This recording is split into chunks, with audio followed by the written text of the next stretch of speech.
What is up, guys? I am the one and only Eagle Double T, and in this video, we are going to be doing a comparison between the PlayStation 2 DualShock 2 and the original Xbox Controller S.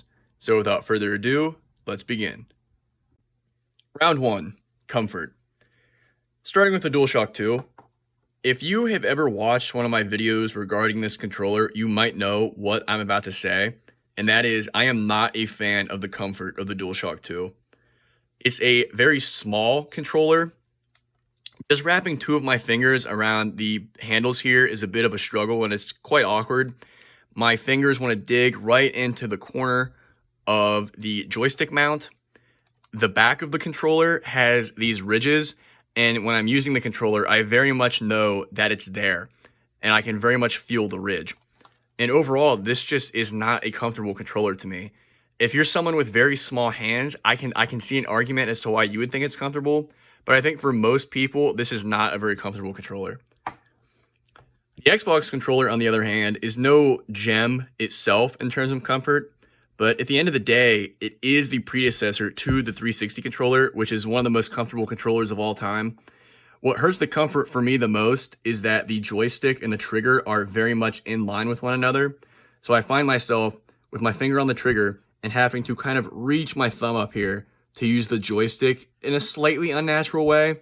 The controller is also just kind of big and fat. The contouring just wasn't quite there yet, but overall, I still think it's a fairly comfortable controller. However, I cannot say the same with the DualShock 2, so the Xbox will take this round. Round 2. Durability and build quality. Now, both these controllers are still kicking and working just fine 2 decades later, so that's something to be said for both of them. The Xbox controller is very stout. It's made of thick, chunky plastic, and I feel like I could throw this at a wall and it would be fine.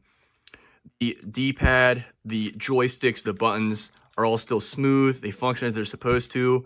All the rubber is still on the joysticks. The triggers are still springy, and overall, it's just a very stout controller. The DualShock 2, while it may still be holding up fairly well, the plastic definitely feels much thinner and more brittle. The D-pad is mushy.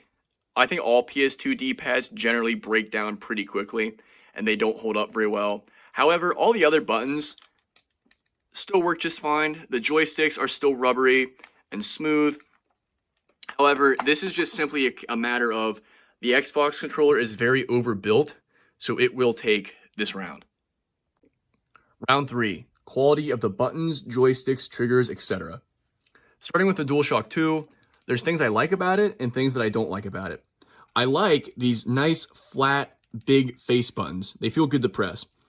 The joysticks are also quite nice. Ignoring the factor that you can hit your thumbs together, they have a nice, grippy, mushroom-like design, and they have a good radius, and they feel smooth. Something I'm indifferent about is the triggers and the bumpers. They feel okay to press, however, they're nothing special, and I could take them or leave them. The D-pad is a big complaint for me.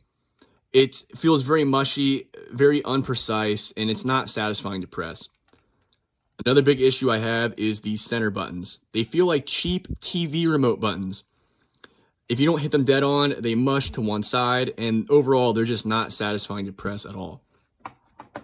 The Xbox controller, on the other hand, has a very good D-pad. It's still clicky, and it feels precise, and it's held up very well. The joysticks have a different design, however, I still like them. They have a more concave shape, but they're grippy, they have a good radius, and they're smooth. All the buttons are nice as well. They're still clicky all these years later, and overall, they just feel satisfying to press. And a big advantage for me is the staple Xbox-like gun trigger. It's still springy, and overall, it just feels great, especially for games like first-person shooters. So in this round, the Xbox is going to take it once again.